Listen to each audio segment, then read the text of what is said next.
The fog came first.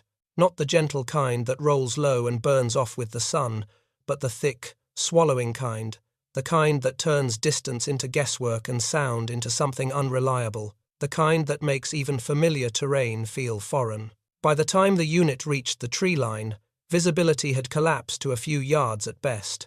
Helmets disappeared into grey silhouettes. Voices sounded closer or farther than they actually were. Orders had to be repeated twice, sometimes 3 times. Still, they moved forward.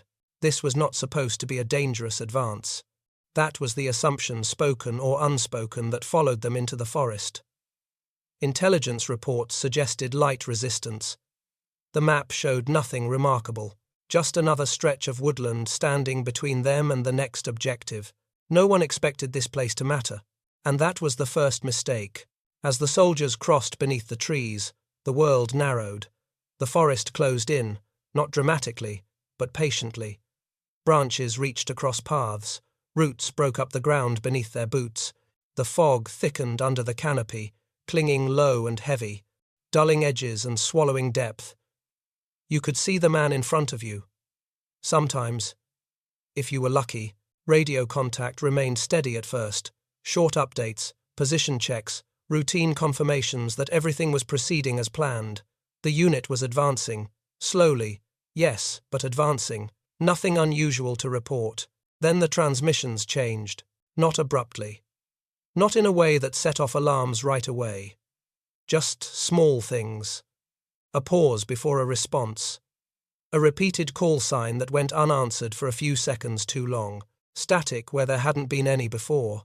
The kind of interference operators often blamed on terrain or weather. Fog does strange things to radio waves, after all. Command requested a status update. The unit responded. Still moving. Still fine. Still on course. Minutes passed. Another call went out. No response. At first, no one panicked. Radios failed all the time in combat zones. Batteries died. Signals dropped. Operators switched frequencies and tried again. They called louder, slower, more deliberately. Nothing came back. Somewhere inside the forest, the Lost Battalion, though no one called them that yet, kept moving forward, or stopped, or turned. No one outside the tree line could say for certain. The fog had erased them not with violence, but with silence. Command waited, then called again. Still nothing. That was when the unease began to spread. This wasn't an artillery strike. There were no explosions echoing back through the fog, no sustained gunfire, no frantic calls for support, no wounded limping back through the trees. Just absence. A unit that had been there moments earlier now existed only as a line on a map and a series of unanswered radio calls. Officers debated possibilities. Maybe the terrain was worse than expected. Maybe the unit had slowed down, hunkered down, waiting for visibility to improve. Maybe the radios were all down at once, a coincidence, but not impossible. But none of those explanations sat comfortably, because trained units don't all go silent at the same time. As minutes stretched longer than they should have, patrols were sent toward the forest edge. They stopped short of entering. Visibility was still poor, and no one wanted to risk sending more men into a situation they didn't understand. Instead, they listened. The forest gave them nothing. No voices, no movement, no signs of a firefight. Just fog drifting between trunks that all looked the same, and a silence that felt heavier than noise ever could. Hours later, after the fog began to thin, just slightly, someone finally stepped into the trees. What they found wasn't what they expected. There were no clear trails of retreat, no lines of fallen soldiers, no signs of a last stand. Just small, unsettling fragments. A dropped piece of equipment here, a scuffed patch of earth there, a helmet strap tangled in brush, as if it had been pulled free in a hurry or torn loose. And that was all. No bodies, no wounded, no explanation.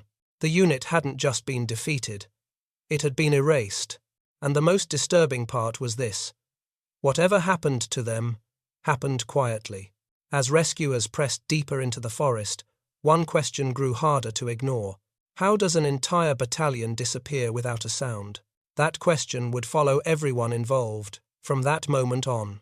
And the forest, silent as ever, wasn't ready to answer it. The fog did not lift the way people expect fog to lift. It didn't rise.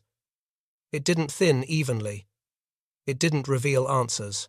Instead, it shifted, opening narrow pockets of visibility while keeping the rest of the forest sealed off, like a curtain pulled back only inches at a time, just enough to see more questions. Those sent in to search quickly realized something unsettling. This was not terrain you could understand all at once. The forest distorted perception. Distances felt shorter than they were. Sounds traveled in ways that made direction meaningless. A snapped branch could echo from 3 different angles. Footsteps could sound like they were circling you when they weren't. Even experienced soldiers struggled to orient themselves. Maps became suggestions rather than guides. Trails that should have been obvious vanished under leaves and shadow. Landmarks didn't line up the way they should have, and every few steps, the fog swallowed whatever lay ahead, forcing searchers to move slowly, cautiously, eyes constantly adjusting to a world that refused to stay still. This was when an uncomfortable thought began to form. What if the forest itself had done most of the damage? There were no signs of a major firefight. No shell craters, no scorch marks, no concentrated debris fields. If an ambush had occurred, it had left remarkably little evidence, and that absence was starting to feel deliberate, even if no one could explain why. As search parties advanced deeper, they began to notice patterns that didn't make sense. Equipment wasn't scattered randomly. It appeared in small, isolated clusters. A canteen placed upright near a tree. Ammunition left behind without signs of use. A rifle leaning against a trunk as if its owner had set it down, planning to return in seconds. But no one ever did. There were no drag marks, no blood trails, nothing to suggest wounded men being carried or pulled away. Whatever had happened, it hadn't unfolded in a single violent moment. It had happened gradually, or at least quietly. And then there was the silence. Forests are never truly quiet. Even in war zones, there's movement, birds, insects, wind through leaves. But in certain pockets of this forest, searchers reported something else entirely. A strange, hollow stillness, as if the sound had been pressed flat. Some later described the sensation as being watched. Others said it felt like walking into a room where a conversation had just stopped. No one could prove anything, but the feeling followed them, step for step. Visibility would suddenly drop again without warning. Fog thickened in waves, rolling low through the trees and breaking lines of sight between men who were only a few yards apart. Search leaders had to stop repeatedly, regroup, count heads, and re-establish orientation. And that's when another troubling detail emerged. Radio contact inside the forest was inconsistent at best. Messages cut out mid-sentence. Voices warped and returned delayed, if they returned at all. The same communications failure that had swallowed the missing unit now plagued those sent to find them. It was as if the forest resisted connection. Command pushed for answers. How far had the unit likely progressed? Which route had they taken? Where would they have halted if visibility became too poor to continue? But every answer depended on assumptions, and assumptions were dangerous here. One officer noted something that would later haunt the investigation. The terrain funneled movement inward. Paths that seemed to diverge eventually curved back toward the same dense interior. Navigational errors didn't lead you out, they led you deeper in. If the battalion had made even small mistakes in orientation, the fog would have punished them quickly and quietly. At some point, someone raised the question no one wanted to answer yet. What if they never realized they were lost? In heavy fog, a unit can keep moving while unknowingly drifting off course. Step by step, formation holds. Orders are followed.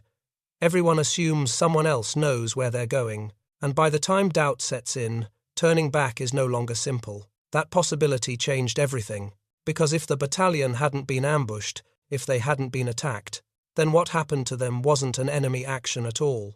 It was a slow collapse of certainty, and the fog was the perfect accomplice. By the end of the day, search efforts were scaled back. Not because answers had been found, but because the forest was proving too dangerous to press blindly. More men disappearing would not solve the mystery. As teams pulled back, one final discovery was reported from deeper inside the tree line. A partial formation marker, placed correctly, facing the right direction, which meant, at least for a while, the battalion believed everything was normal, and that raised a far more disturbing question. If the fog didn't stop them, and the enemy didn't stop them, then what did? The most disturbing discoveries weren't what search teams found in the forest. They were what they didn't.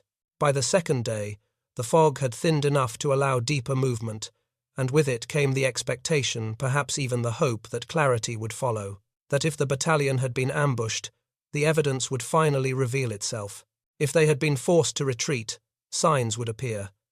If they had been captured, anything would point in that direction.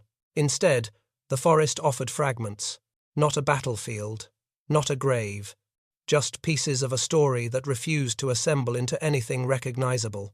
The first confirmed finds were personal: a pack torn open but not rifled through, dog tags still attached, lying where they shouldn't have been, letters folded carefully, protected from moisture, abandoned without explanation.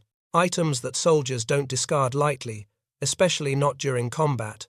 Weapons were present too, but in ways that made no tactical sense. Rifles left loaded but unfired, sidearms still holstered, ammunition untouched, no signs of sustained resistance, no evidence of a fight that escalated beyond confusion, and still no bodies. Search leaders began marking locations, hoping a pattern would emerge. But the spacing between items defied logic. Too far apart for a sudden engagement. Too orderly for panic. It looked less like chaos and more like interruption, as if movement had simply stopped. One team discovered a cluster of gear near a shallow depression in the ground.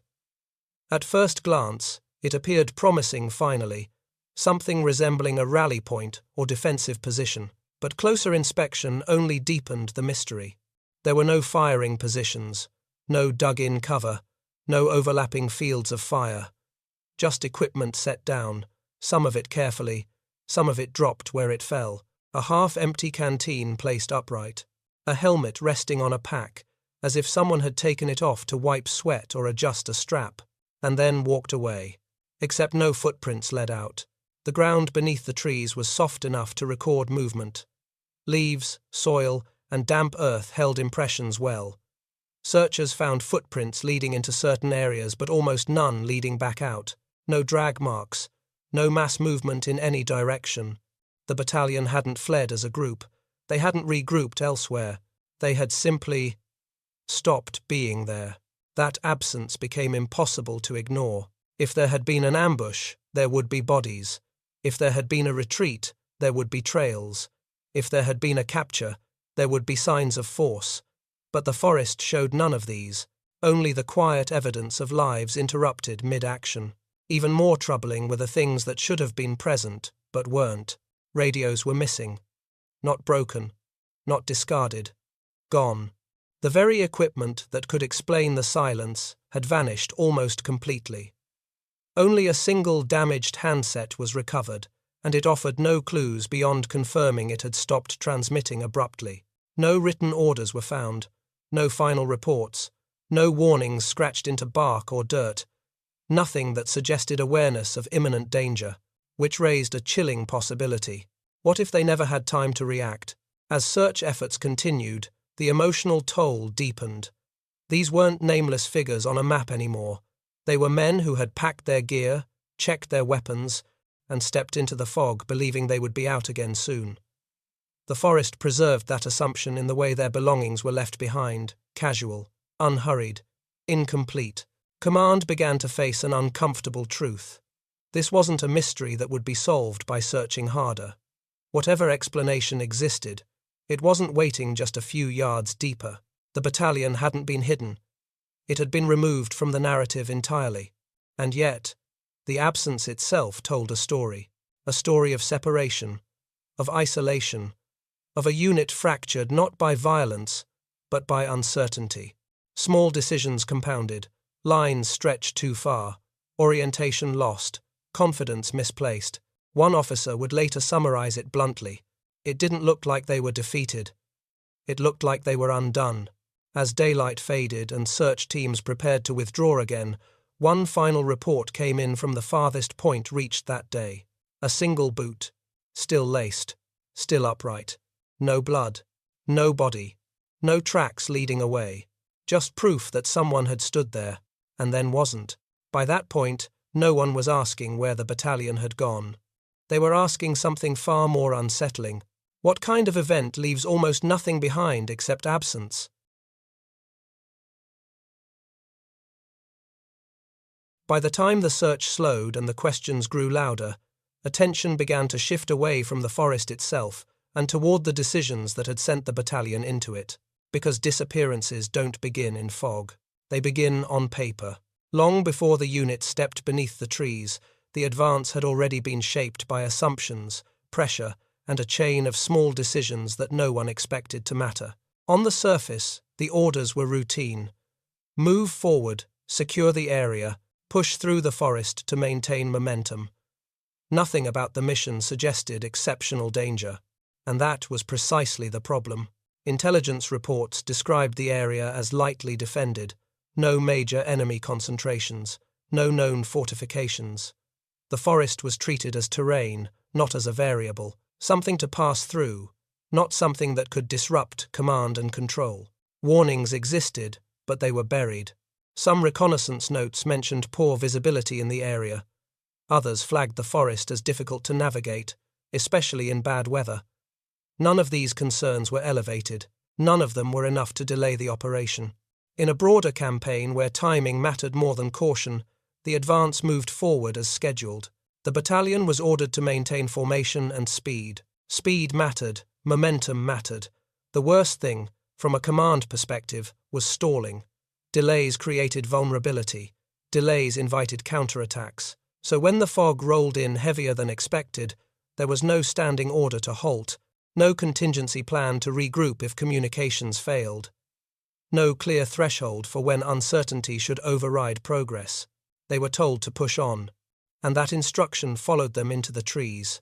Once inside the forest, decisions became decentralized. Officers relied on compasses, partial maps, and the assumption that adjacent units were advancing in parallel. But fog doesn't respect formation. It stretches distance. It swallows reference points. It makes small deviations invisible until they're irreversible. One missed turn, one misunderstood order, one moment of hesitation that went uncorrected. In isolation, none of it was catastrophic. Together, it was.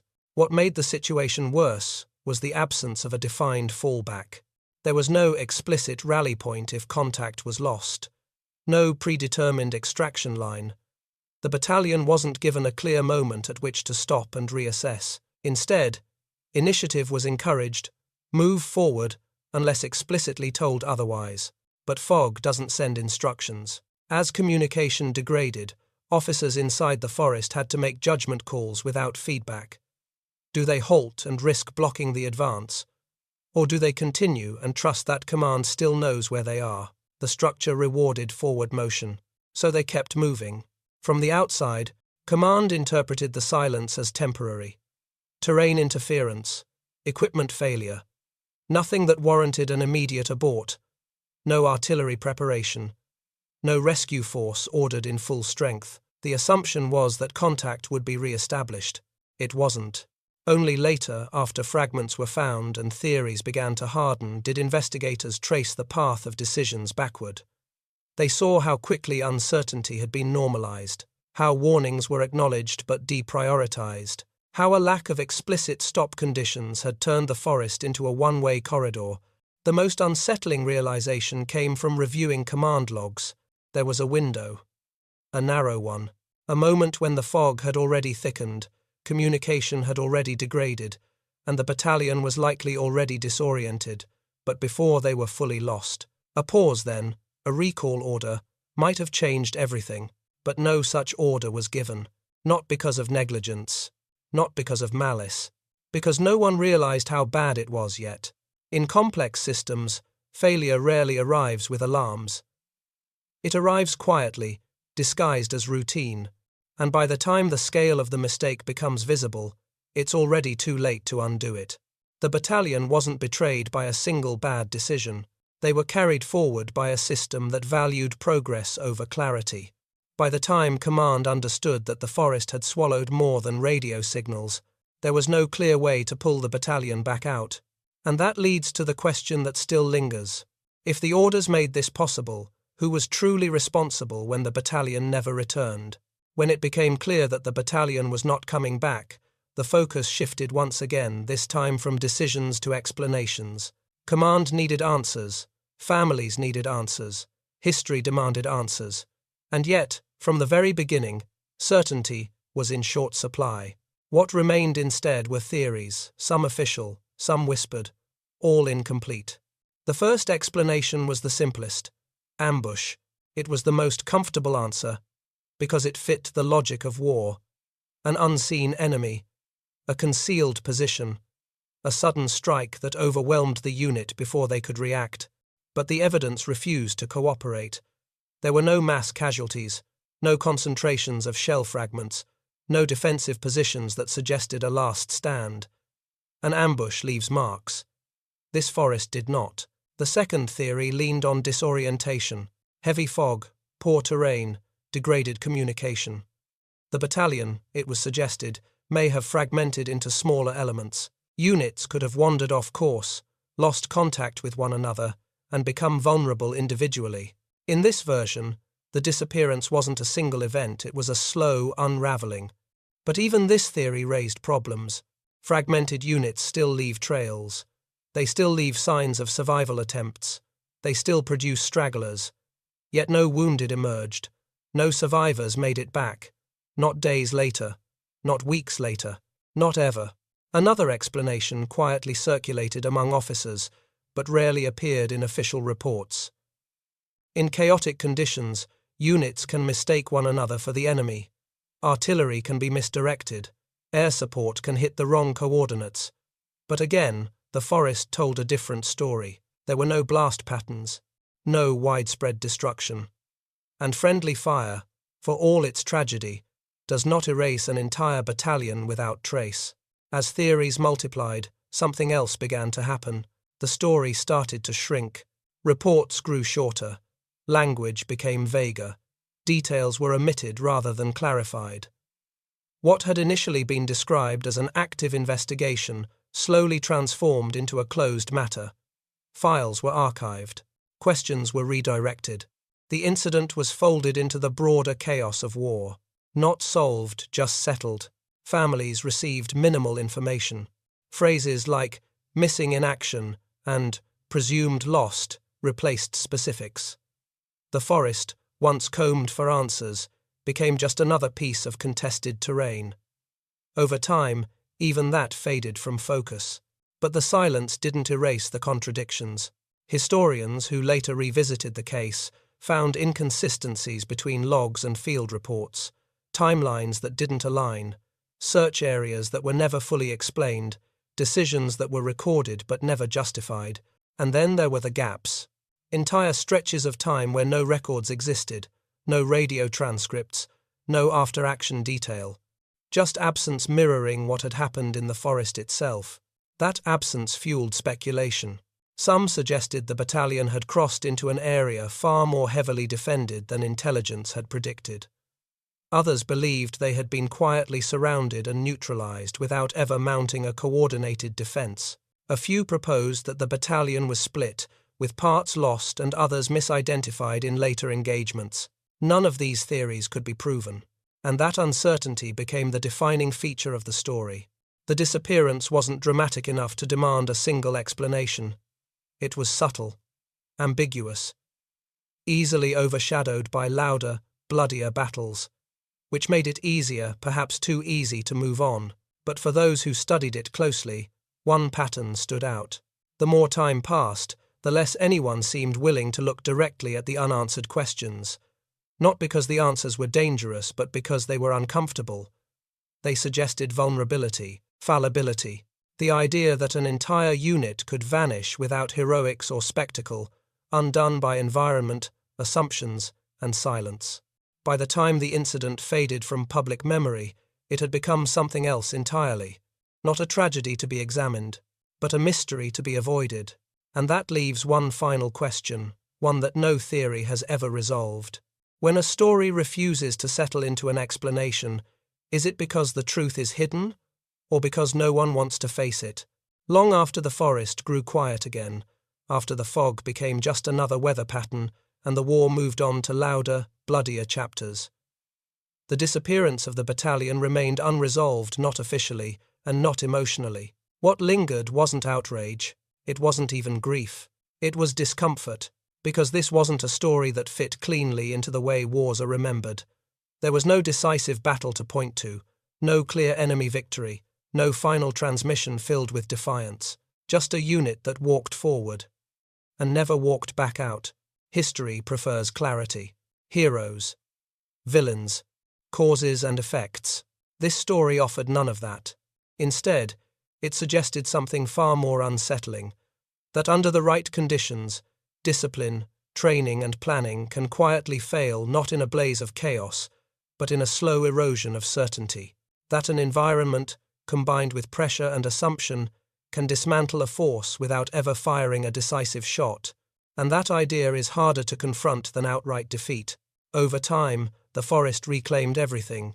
Tracks vanished, disturbed earth settled, equipment rusted and disappeared beneath leaves and soil. What little evidence existed became indistinguishable from the terrain itself. Nature did what it always does. It erased the sharp edges first, then the memory. The battalion didn't just vanish from the field, it vanished from narrative. Military histories mentioned the incident briefly, if at all. Footnotes replaced investigations. Silence replaced curiosity. The unanswered questions were never resolved, because resolving them would have required admitting something deeply uncomfortable, that not every loss comes from enemy action, and not every failure has a single cause. Sometimes, things simply unravel. And that realization extends far beyond one forest, one fog-covered advance, or one missing battalion. Because this wasn't the only time it happened. Other units in other wars have disappeared in similar ways, lost to terrain, miscommunication, flawed assumptions, and the quiet momentum of orders that no longer fit reality. Most of those stories were never told widely. Some were deliberately softened, others were forgotten altogether. Not because they weren't important, but because they challenged the illusion of control. The Lost Battalion forces us to sit with uncertainty, to accept that even the most structured systems can break down invisibly, that people can do everything they believe is right and still vanish into the margins of history. And perhaps that's why this story still lingers, not as a mystery waiting to be solved, but as a warning that refuses to fade. A reminder that silence can be just as deadly as violence. That fog doesn't need to kill you to defeat you, and that sometimes the most haunting war stories are the ones with no ending at all. If this story unsettled you, it should, because this battalion wasn't unique, and the forest wasn't the only place where certainty disappeared. There are more stories like this, buried, fragmented, and nearly erased, waiting just beneath the surface of history. And once you start noticing them, you realize how easily they could happen again.